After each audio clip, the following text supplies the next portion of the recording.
우리는 이 세상에서 모두 행복하고 건강하게 살고 싶어 하죠. 거기다가 경제적으로 조금만 여유가 있으면 좋겠죠. 누구나가 바라는 소박한 소망입니다. 그러나 누구나가 이 소망을 다 이루는 것은 아닙니다. 그래서 그렇게 사는 사람을 우리는 부러워합니다. 우리의 힘으로 무언가를 이루어내지 못할 때 우리는 하나님의 특별한 은혜를 기대합니다. 하나님께서 특별히 내 삶에 개입하셔서 내 삶을 좀 변화시켜 주기를 하나님께 기대하는 거죠. 그러나 이 또한 모든 사람이 누리는 은혜는 아닙니다. 그래서 우리는 하나님의 특별한 은혜를 누리는 사람들을 부러워하기도 합니다. 오늘 본문의 말씀에도 하나님의 특별한 은혜를 입은 사람이 나옵니다. 나아만이라는 사람입니다. 이 나아만은 나병이라는 불치병에 걸렸으나 하나님의 은혜로 완전히 치유받은 사람입니다. 우리가 생각하기에 부럽지 않습니까? 우리에게도 나아만과 같은 은혜가 있으면 얼마나 좋을까? 하나님이 나를 치유하시고 회복하시고 나의 문제를 기적같이 해결해 주시는 은혜가 있으면 얼마나 좋을까? 부러워합니다. 그런데 한번 여러분 생각해 보세요. 나아만이 언젠가 죽겠죠? 나아만이 죽어서 하나님 앞에 가면 나아만이 하나님께 칭찬을 받을까? 요단강에 몸을 담그고 그 병에서 노임받은 것 때문에 나아만이 칭찬을 받을까? 그러지는 않을 겁니다. 이미 은혜를 받아 누렸을 뿐입니다. 만약 나아만이 병을 고침받고 나서 이렇게 결심했거든요. 내가 이스라엘에서 흙을 가지고 가서 내 고국에 가면 그것으로 제단을 쌓고 이제는 오직 여호와 하나님께만 제물을 바치겠나이다. 하나님만 믿고 살겠다고 결심했습니다. 그 결심을 지켜내고 정말 하나님 앞에 신실하게 살고 이웃을 사랑하며 복음을 증거하고 살았다. 그러면 칭찬과 상급을 받을 수 있을지 모릅니다. 그러나 병 고침을 받은 은혜를 받았다는 것만으로는 칭찬과 상급을 받지는 못합니다. 우리의 삶에는 특별한 하나님의 은혜가 필요할 때가 있습니다. 저도 그렇고 여러분도 그렇고 그렇잖아요. 그러나 은혜를 받는 것보다 더 중요한 것은 믿음으로 사는 겁니다. 은혜 받는 것보다 믿음을 가지고 사는 것이 훨씬 중요합니다. 나아만은 은혜를 받은 사람으로서 오늘 본문에 기록되어 있습니다. 그러나 오늘 본문에 믿음으로 산 사람의 이야기가 숨겨져 있습니다. 오늘은 그것에 주목해 보고자 합니다. 2절에요. 전에 아람 사람이 떼를 지어 나가서 이스라엘 땅에서 어린 소녀 하나를 사로잡음에 그가 나아만의 아내에게 수종들더니 어린 소녀 하나가 등장하고 있습니다. 1절부터 소개되는 나아만과 비교하면 아주 대조가 됩니다. 나아만은 이렇게 소개했어요. 아람 왕의 군대 장관 나아만은 그의 주인 앞에서 크고 존귀한 자니 군대 장관이요 크고 존귀한 자다. 그는 큰 용사다 하고 기록하고 있습니다. 그러나 이 소녀는요 사로잡혀 왔다라고만 기록되어 있지 이름조차도 기록이 되어 있지 않습니다. 종이라고 해서 이름이 다 기록되지 않는 것은 아닙니다. 아브라함의 몸종 엘리에셀의 이름이 기록되어 있죠. 사라의 몸종 하갈의 이름도 기록되어 있습니다. 요셉도 한때는 종살이를 했음에도 불구하고 위대한 믿음의 사람으로 기록되어 있습니다. 그런데 이 소녀의 이름은 기록조차 되어 있지 않습니다. 그리고 오늘 본문에 잠깐 딱 한 번 등장할 뿐입니다. 이 소녀가 포로로 잡혀왔습니다. 나아만의 아내를 수종들었습니다. 그러다가 나아만이 나병에 들었다는 소식을 듣게 됩니다. 그리고 그의 아내에게 이렇게 이야기합니다. 우리 주인이 사마리아에 계신 선지자 앞에 계셨으면 좋겠나이다. 그가 그 나병을 고치리이다.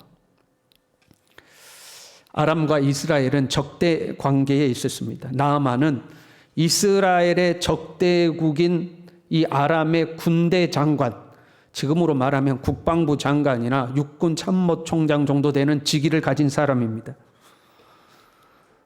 지금 이 소녀가 이 나아만에게 우리 이스라엘에 가면 당신 병을 고칠 수 있습니다라고 이야기를 하고 있는 거예요. 이것은 상당히 심각한 문제입니다. 실제로 나아만이 자기 병을 고치기 위해서 이스라엘에 갔을 때 이스라엘의 왕이 이렇게 반응합니다. 7절에요. 자기 옷을 찢으며 이르되 내가 사람을 죽이고 살리는 하나님이냐? 그가 어찌하여 사람을 내게로 보내 그의 나병을 고치라 하느냐? 내가 하나님이냐? 그 병을 어떻게 고친단 말이냐? 너희는 깊이 생각하고 저 왕이 틈을 타서 나와 더불어 시비하려 함인 줄 알라. 분명히 이것을 빌미로 시비거리를 삼아서 전쟁 일으키려고 그러는 것이다. 깊은 오해를 불러일으내는 국가와 국가 간의 외교적 갈등과 분쟁을 일으켜낼 수 있는 아주 심각한 문제인데 이 소녀가 이 이야기를 꺼낸 겁니다. 아마도 너무 어려서 자기가 지금 하는 이야기가 이런 국가 간의 문제를 야기시킬 수 있다는 것을 몰랐을 수도 있습니다. 그러지 않겠습니까? 너무 어리니까요. 그러나요, 이것은 예상해 볼 수는 있습니다. 만약에 자기가 나아만에게 우리 사마리아에 있는 선지자에게 가면 당신 병 나을 수 있습니다 라고 했는데 정말로 나아만이 갔는데 병이 안 나오면 어떻게 할 겁니까? 본문에 보니까 이 나아만이 이스라엘에 갈 때 바리바리 싸가지고 가요. 각종 예물들을 바리바리 싸가지고 갑니다. 여러분, 군대 장관이 가니까 그 행렬이 얼마나 대단했겠습니까? 사람들을 갖추고 그 이용을 갖춰서 예물을 갖추고 바리바리 싸가지고 갔는데 병이 안 나와버렸어요. 국가 간의 문제는 둘째 치고 나아만이 얼마나 수치심을 느끼겠습니까? 얼마나 모욕감을 느끼겠습니까? 그러면 종으로 잡혀온 이 어린 소녀 가만두겠습니까? 네가 나를 모욕해? 너 때문에 내가 얼마나 수치를 당하는 줄 알아? 이름도 없는 포로 잡혀온 노예, 그냥 그 목숨을 거두어도 그 누가 뭐라고 할 수도 없었을 겁니다.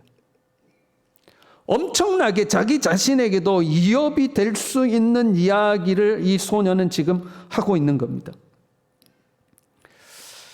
소녀의 입장에서 생각해 보면요, 사실 나아만에게 이런 이야기를 해줄 필요가 없었습니다. 나아만은 어떻게 보면 자기의 원수일 수도 있습니다. 전쟁 중에 자기를 사로잡아와서 노예의 몸으로 만들었잖아요. 자기 부모는 어떻게 됐을까요? 전쟁 중에 죽었을까요? 그는 알 수 없는 거죠. 만약에 전쟁 중에 자기 부모가 목숨을 잃었다면 원수 중에 원수입니다. 이 사람이 병 걸렸어요. 죽게 되었어요. 옳구나 잘 됐구나. 내버려 둬야죠. 너야 죽든 말든 나와 무슨 상관이냐. 혹시 네 병이 나을 수 있는 내가 신묘한 약을 가지고 있다 할지라도 절대 너에게는 안 준다. 여러분, 그래야 맞지 않겠습니까?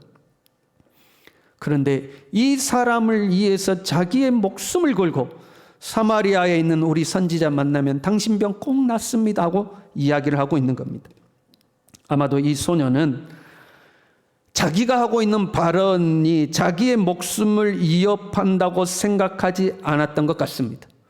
절대 위험하다고 생각하지 않았던 것 같습니다. 몰라서 그렇게 생각했던 것이 아니라 실패한다고 생각하지 않았던 겁니다. 나아만이 사마리아에 가서 선지자 만나면 반드시 병을 고친다. 실패란 없다. 갔다가 못 고치고 돌아오는 법은 없다. 절대적인 확신이 있었던 겁니다. 이런 불안은 왜 생기느냐? 의심하니까 생기는 거거든요. 그러다가 안 나오면 어떡해? 간혹 성도들이 목회자에게 기도받으러 오는 경우가 있습니다. 목사님, 허리가 안 좋아서요. 기도 한 번만 해 주십시오. 목사님, 요즘 어깨가 안 좋았어요. 기도 한 번만 해 주십시오. 기도할 때요, 불안합니다. 기도해서 아무 효과도 없으면 어떡하지? 여러분, 불안해요. 믿음이 없으니까요. 불안한 겁니다. 근데 이 소녀는 절대 불안하지 않는 거예요. 왜? 실패를 생각하지 않는 겁니다. 안 된다는 것을 생각하지 않는 겁니다. 무조건 낫는다는 거, 무조건 낫는다 믿고 있는 겁니다. 위험 부담이 클수록요, 여러분, 더 큰 믿음을 필요로 합니다. 위험 부담이 큰 일일수록 더 큰 확신을 필요로 하는 거예요. 제가 여러분에게 여러분 이 주식 사십시오. 이 주식 사면 반드시 5배로 오릅니다. 사시겠어요? 안 사시겠어요? 그럼 처음이니까 여러분 10,000원어치만 사세요. 그럼 사겠어요? 안 사겠어요? 10,000원은 사겠죠. 10,000원 잃으면 잃지 하고 사겠죠. 여러분 아파트 팔고 땅 팔고 있는 거 다 팔아 이거 사세요. 분명히 5배로 오릅니다. 사시겠어요? 안 사시겠어요? 안 사죠. 목사님을 어떻게 믿어요? 목사님이 알면 뭘 한다고? 목사님 장담할 수 있습니까? 증거가 있습니까? 5배 오른다는 뭐 확신이 있습니까? 확신이 필요한 거죠. 그런데 여러분의 재산을 은행에다는 맡기죠. 왜요? 불안하지 않으니까. 확신이 필요한 거죠. 이 소녀는 확신하고 있습니다. 틀림없이 낫는다고 믿고 있는 거예요. 그러니까 전혀 자기에게 위협이 된다고 생각조차 안 하고 있는 거예요. 반드시 낫는다는 거예요. 확신이 있지만 또 다른 문제가 존재하고 있었습니다. 당대의 전쟁이란 신들과 신들과의 전쟁이었습니다. 아람이 이스라엘을 이겼다 하는 것은 아람의 신이 이스라엘의 신을 이겼다는 의미가 됩니다. 그러니까 아람에게 잡혀간 것은 이 소녀가 믿던 여호와 하나님이 아람의 신에게 패했기 때문에 이 소녀가 아람에 잡혀간 것이다. 당대의 사람들은 그렇게 믿고 있는 겁니다. 소녀의 처지를 보십시오. 전쟁에서 졌습니다. 자기는 포로가 되었습니다. 종이 되었습니다. 나아만은요, 군대 장관입니다.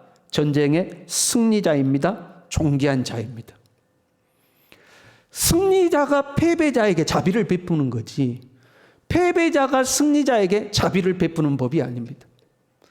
자비를 베푼다면 나아만이 이 소녀에게 자비를 베풀어야 하는 거죠. 그런데 오히려 이 소녀가 나아만에게, 승리자에게 자비를 베풀려 하는 겁니다. 여러분 이런 말이 있잖아요. 너나 잘하세요. 우리 같이 해볼까요? 너나 잘하세요. 그렇게 말씀하시면 안 돼요. 너나 잘하세요. 영혼이 없으면 안 돼요. 여러분 조금 비꼬는 듯이 너나 잘하세요. 시작. 그런 말이 있잖아요. 내가 가난해요. 하루하루 먹고 살기 힘들어서 정말 힘들게 살아요. 그런데 큰 회사를 운영하다가 잠깐 동안 경제적 어려움을 당한 사람을 만났어요. 내가 그 사람 보고 예수님 믿으세요? 예수님은 당신 도와줄 수 있어요. 그렇게 이야기합니다. 그러면 그 사람이 저보고 뭐라고 그래요? 너나 잘하세요. 너나 잘하세요. 내가 병에 걸려가지고 1년, 2년, 3년, 10년을 그 병에 시달리며 날마다 병원 다니고 약 받아 먹고 골골골 해요.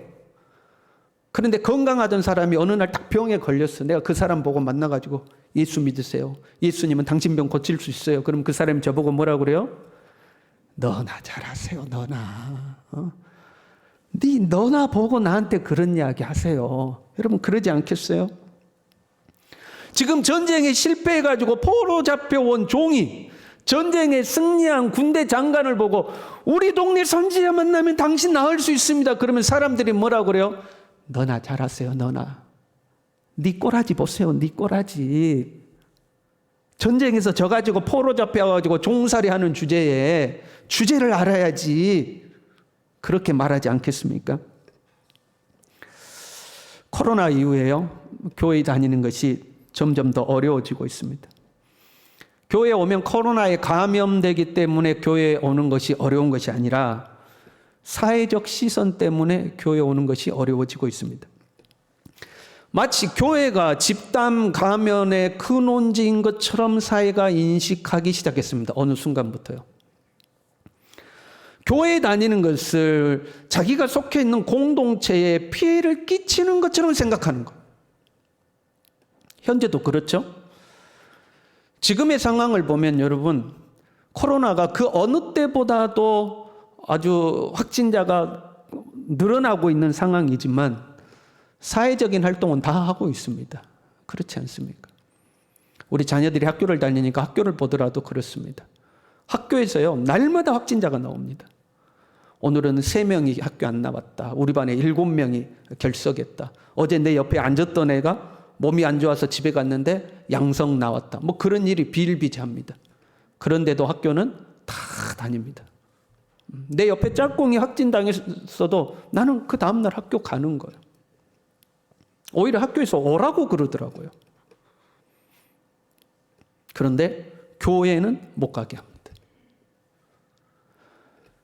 학교는 하루 종일 아이들이 함께 있습니다.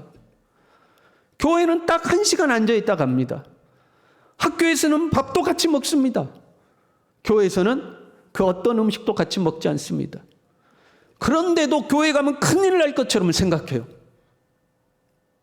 비합리적이고 비이성적이고 비과학적이고 거의 미신에 가까울 정도로 교회에 대한 혐오와 불안감을 사람들이 가지고 있습니다. 비정상적인 상황인 거죠. 세상이 교회를 그렇게 어떻게 보면 혐오하는 거고 어떻게 하면 불안해하는 거고. 어떤 사람은 교회를 이렇게 조롱합니다. 하나님이 살아계시면 교회는 코로나 안 걸려야지. 야, 무슨 하나님이 능력도 없어가지고 교회에서도 코로나 나오게 한대? 목사는 코로나 안 걸려야지. 장로는 코로나 안 걸려야지. 그러면서 하나님을 조롱하고 비난하기도 합니다. 이러한 우리나라, 우리 사회의 상황 속에서도 그럼에도 불구하고 당신도 예수님 믿으십시오. 당신도 예수 믿으면 행복해집니다. 당신도 예수 믿으면 문제 해결됩니다. 여러분 그렇게 이야기할 수 있습니까? 그러면 사람들이 우리 보고 뭐라 그래요? 너나 잘하세요. 그래요. 너나 잘하세요. 그래서 많은 성도들이 예수 믿는다는 것을 드러내지 못하고 주일날 교회 갔다 왔다는 것을 드러내지 못하고 감추고 움츠려드는 경우가 있습니다. 이 소녀도 분명 그랬을 겁니다. 주변에서 분명 그랬을 거예요. 너나 잘해. 네 처지를 봐. 네 주제에 뭘 안다고. 네 몸 간수나 잘해. 무슨 네가 나만 장군 걱정을 하냐. 너나 먹고 살 길, 앞으로 먹고 살 길, 너 걱정이나 해, 너 걱정. 여러분 그런 이야기 하지 않았겠습니까? 그러나 이 소녀는요, 그 모든 것을 뛰어넘는 분명한 믿음과 확신이 있었어요. 우리 주인이 사마리아에 계신 선지자 앞에 계시면 분명히 고침받는다. 이 말을 다시 해석해 보면 이런 고백이에요. 봐봐, 나는 포로 잡혀와서 종이지만 나는 비록 이렇게 초라하고 작고 보잘것없지만 우리 선지자는 달라.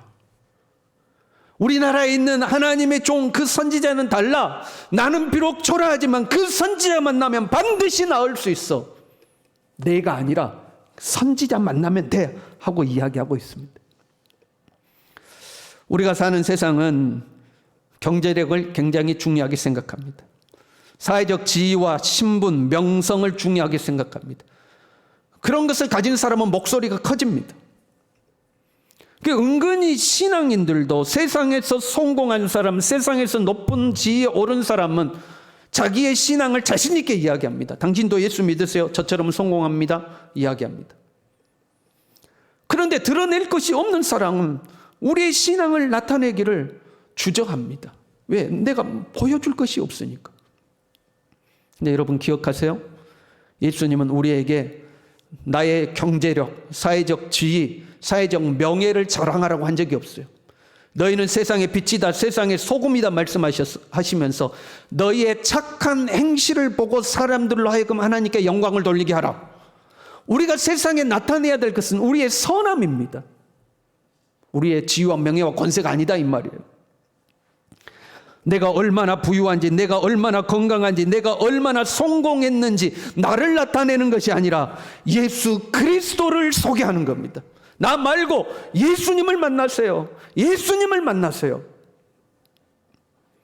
그럼 사람들은 이렇게 이야기하겠죠. 야, 너 하나님 믿는데 너는 왜 그렇게 사는데? 너 하나님 믿는데 너는 왜 그렇게 힘든데? 네 인생은 왜 그렇게 고달픈데? 그렇게 우리를 비난할 수도 있습니다. 여러분 생각해 보세요. 내가 힘들고 어렵게 산다고 해서 하나님이 안 계신 거 아닙니다. 그렇잖아요. 내 병이 고쳐지지 않는다고 해서 하나님이 치유 안 하는 거 아닙니다.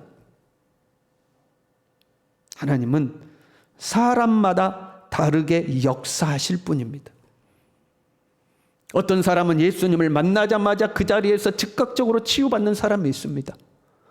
어떤 사람은 주님이 원하시는 시험과 연단을 통과해야지만 치유가 되는 사람도 있습니다. 어떤 사람은 결국에 그 병을 고치지 못하고 그 병 때문에 죽는 사람도 있습니다. 각자가 다 다른 거예요. 그것은 하나님의 소관입니다. 하나님의 주권 아래 있는 겁니다. 그러나 하나님은 여전히 살아계시는 하나님인 줄로 믿습니다. 여전히 역사하시는 하나님인 줄로 믿습니다.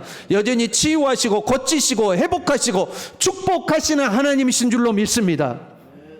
내 병이 안 고쳐졌다고 해서 네 병도 안 고쳐진다, 그런 법은 없는 거예요. 내가 힘들게 산다고 해서 너도 힘들게 살 것이다, 그런 법은 없는 거예요. 하나님은 무궁한 지혜를 따라서 각 사람에 맞게 역사하시는 하나님이신 거예요. 세상은 우리를 조롱하고 비난할 수 있습니다. 모르니까요. 하나님을 모르니까. 하나님을 만나지 못했으니까. 문제는 우리 자신입니다. 세상이 뭐라고 하든지 간에 예수 그리스도에 대한 확신이 있는가 하는 겁니다. 예수님이 길이요 진리요 생명인 것을 확신하고 있는가 하는 겁니다. 한 번 죽는 것은 정해진 것이고 그 이후에는 심판이 있을 것인데, 천하 만물 중에 구원을 얻을 만한 다른 이름은 없고 오직 예수 그리스도를 믿어야지만 구원받는 것을 확신하는가? 나 같은 죄인이 예수 그리스도를 믿음으로 구원받는다는 이 사실에 대해서 확신하냐 이 말입니다. 우리가 사는 이 세상은 잠시 잠깐 사는 세상이고 영원한 하나님의 나라가 우리를 기다리고 있으며, 그 하나님의 나라에 갈 수 있는 유일한 방법이 예수님을 구주로 영접하는 것이다, 이 사실을 확신하냐 이 말입니다. 여기에 대한 확신이 있어야 돼요. 믿음이 있어야 돼요. 세상은 나아만과 같습니다. 크고 존귀하고 부와 명예를 향해서 다름박질하죠. 다른 사람을 짓밟아서라도 크고 존귀해져야 합니다. 다른 사람과 경쟁해서 다른 사람을 죽여서라도 내가 크고 존귀해져야 됩니다. 그것이 전부인 것처럼 그것을 향해서 악착같이 쫓아갑니다. 자기의 영혼이 나병에 걸려서 죽어간다는 것을 알지도 못한 채 세상은 그렇게 가는 거예요. 그들을 구원할 리가 오직 예수님밖에 없는 겁니다. 그 사람이 어떤 사람이든지, 높은 사람이든지 낮은 사람이든지, 부한 사람이든지 가난한 사람이든지 그 누구라도 예수님을 만나야 구원을 받는 줄로 믿습니다. 우리는 그 믿음을 가지고 있는 사람들이에요. 세상이 보기에 우리는 나아만과 같은 사람은 아닙니다. 오히려 이 이름 없는 작은 소녀와 같은 사람일 수도 있어요. 그러나 우리 안에는 이 예수님에 대한 믿음이 있어요. 이 믿음이 있어요. 나아만은 이 믿음을 통해 구원을 받는 거예요. 이 믿음은 모든 사람의 것이 아니다, 그렇게 말씀하셨습니다. 저와 여러분 하나님께 복받은 사람들인 줄로 믿습니다. 믿음이 있는 사람들이잖아요. 나아만이 하나님 나라에서 상급을 받았을까? 알 수가 없습니다. 그러나 분명한 것은 이 소녀는 하나님 나라에서 상급을 받았을 겁니다. 왜? 하나님의 이름을 증거하여 그 이방 땅에서조차 하나님의 이름의 영광이 드러나도록 했잖아요. 분명히 하나님께 칭찬과 상급이 있을 겁니다. 이 땅에서도 이 소녀는 상급을 받았을 겁니다. 나아만이 병 고침받고 돌아와서 이 소녀를 축복했을까요? 안 했을까요? 이 소녀 상급 안 줬으면 나아만 사람도 아닙니다. 남자도 아니에요. 분명히 이 소녀를 존귀하게 대했을 겁니다. 우리 중에 나아만 같은 사람은 많지 않습니다. 아니 거의 없습니다. 우리 중에 군대 장관이 있습니까? 크고 존귀한 사람 있습니까? 누가 말해도 그 이름을 알아줄 만한 사람 있습니까? 우리 중에 그런 사람 없습니다.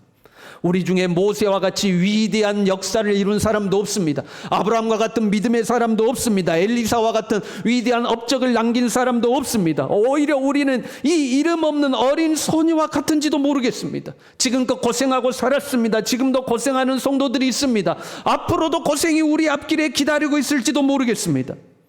세상의 관점으로 보면 우리는 초라하고 보잘것없어 보일 수도 있습니다.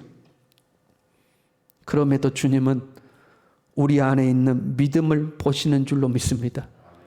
이 믿음은 그 무엇과도 비교할 수 없는 정금보다도 소중한 믿음인 줄로 믿습니다. 세상은 우리의 이름을 기억하지 못할지라도 하나님 앞에서 우리의 믿음은 보석처럼 빛나는 줄로 믿습니다. 흔들리지 말고 견고하여 이 믿음의 길을 끝까지 걸어가는 저와 여러분 될 수 있기를 바랍니다. 함께 찬양하겠습니다.